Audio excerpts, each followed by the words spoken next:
मैं doctor JL Saini, associate professor, government college Khetri. आज हम BSc part third maths paper first abstract algebra के बारे में स्टडी करेंगे।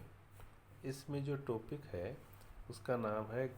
ग्रुप मॉर्फिज्म, यानी ग्रुप समाकारिता। इसमें क्या हम थ्योरम्स लेंगे।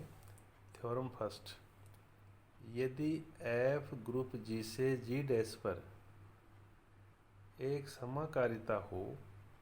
तो F की अष्टी कर्नल ऑफ F, उसको हमने यहाँ पर K, ग्रुप G का उपग्रुप होता है। यानी अगर F G से G डैश पर समाकारिता है तो जो F की जो अष्टी है ना K, जिसको कहा है, वो ग्रुप G का क्या होती है, उपग्रुप होती है, यानी उपग्रुप सबग्रुप होता है। ये हम प्रूव करना चाहेंगे। तो इसके प्रूफ के लिए माना ग्रुप G तथा ग्रुप G डैश के तस्मक अवयव E तथा E डैश है। यानी जो ग्रुप G है उसका तस्मक अवयव E है और ग्रुप जो G डैश है उसका तस्मक अवयव E डैश है। साथ ही यहाँ पर ये जो स्टार है वो ग्रुप G की तथा O है ना, वो ग्रुप G डैश की द्विआधारी संक्रियाएं हैं, ये बाइनरी ऑपरेशन है ये। अब अष्टी की परिभाषा से K इक्वल टू, वो क्या होता है कि x belongs to G such that f of x equal to E dash, यानी जो ग्रुप G है उसके वो अवयव जिनकी जो मैपिंग है ना वो समुच्चय G डैश के तस्मक से हो, तो इसको हम क्या कहते हैं, अष्टी कहते हैं। चूँकि देखो f of E equal to E dash, therefore तो इसका मतलब क्या हुआ कि E बिलोंग्स टू K, और E बिलोंग्स टू K है, इसका मतलब क्या है कि ये जो K है ना वो नॉट इक्वल टू 5, यानी ये रिक्त नहीं है, यानी उसमें क्या है, कोई ना कोई अवयव है। उसके बाद में फिर हम क्या करते हैं कि मान लो ये जो K है ना, ये वाला, इसके हम दो अवयव लेते हैं, जैसे A, B belongs to K implies, तो इसका मतलब क्या हुआ कि f of A equal to f of B equal to, तो ये क्या होंगे, E डैश, और E डैश बिलोंग्स टू क्या होगा, G डैश। पुनः फिर हम f of A star B inverse equal to, तो ये क्या है कि f of A O F B inverse equal to f of A O, इसको हम क्या लिख सकते हैं कि f ऑफ B का इनवर्स, चूँकि f क्या है, एक समाकारिता है, f एक समाकारिता है, f क्या है, होमोमॉर्फिज्म है, इसलिए हमने क्या कि इससे ये लिख दिया है यहाँ पर इक्वल टू। अब यहाँ पर f ऑफ A है वो क्या है, E डैश O, और f ऑफ B है ना वो क्या है, E डैश O का इनवर्स, ये हमने लिखा है यहाँ पर इक्वल टू। तो E डैश O, अब E डैश का इनवर्स क्या होता है, वो खुद तस्मक अवयव होता है, तो यहाँ पर क्या आ गया, E डैश आ गया। तो वापस E dash O E dash है ना, तो वो क्या आ गया, E डैश आ गया। इसका मतलब क्या हुआ कि आप देख रहे हैं कि f of A star B inverse equal to यहाँ पर क्या आ गया, E डैश। इसका मतलब क्या हुआ कि ये A स्टार B इनवर्स है ना, ये बिलोंग्स टू क्या आ गया, K आ गया। तो इस प्रकार स्पष्ट है कि तो हम क्या कहते हैं कि अगर A belongs to K, B belongs to K implies A star B inverse belongs to K, तथा K है ना वो डज नॉट इक्वल टू 5, के रिक्त नहीं है। इसका मतलब क्या हुआ कि अतः अष्टी जो K है वो ग्रुप G का एक उपग्रुप है,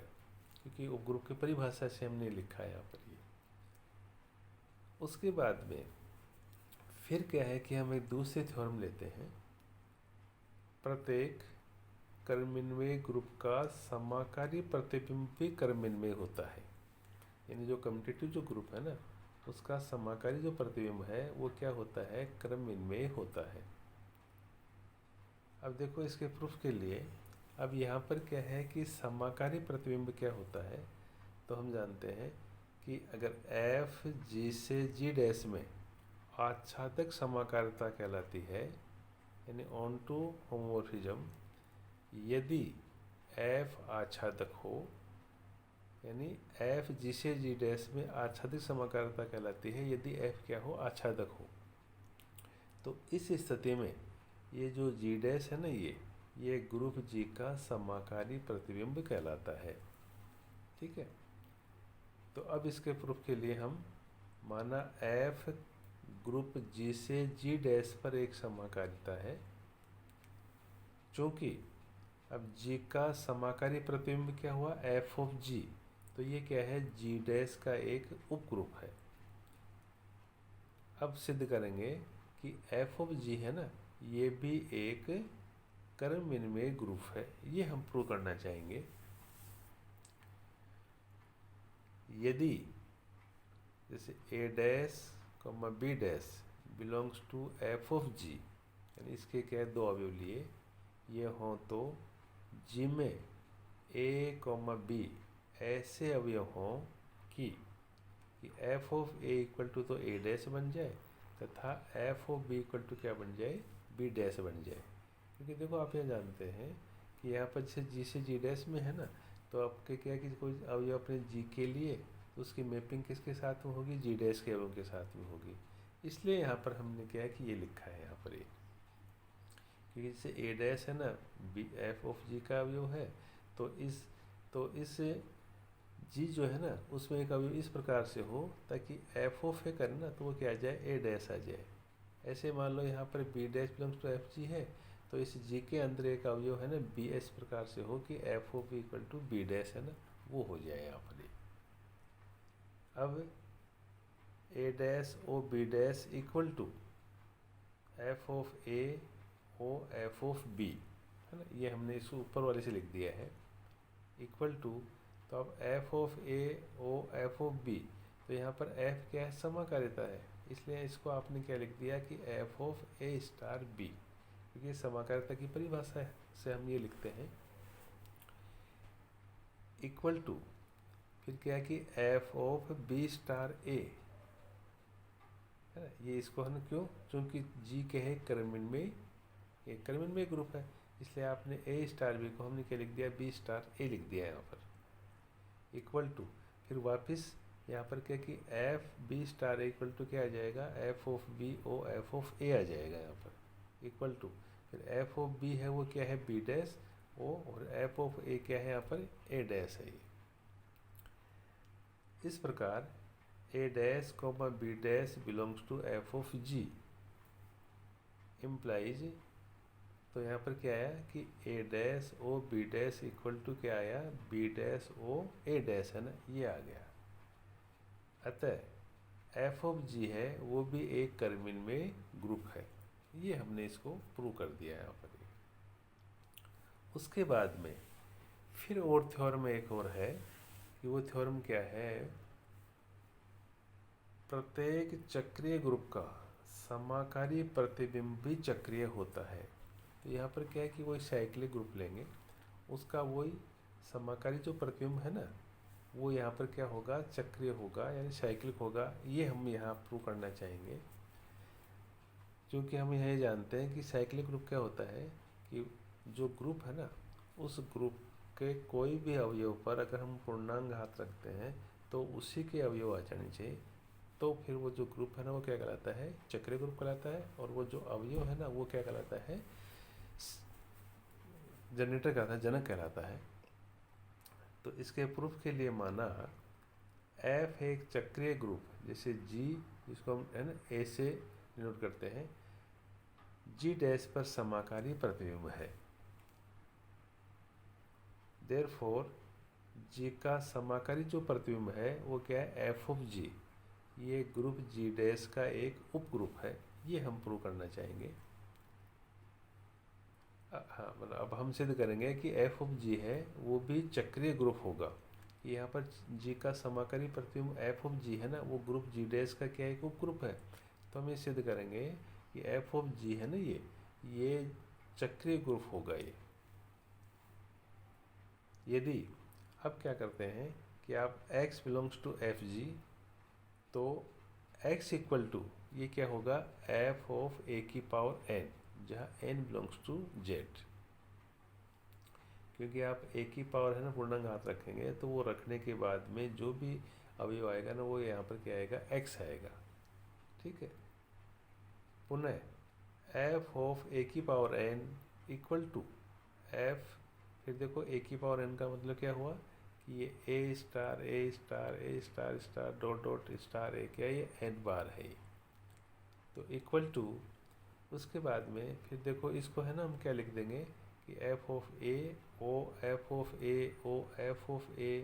o dot dot o f of a,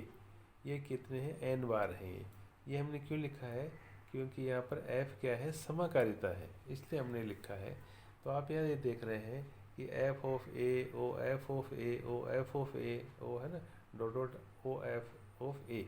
ये क्या है, n बार है। तो हम इनको क्या लिख सकते हैं, equal to f of a का पावर n है ना, ये हम लिखते हैं इसको,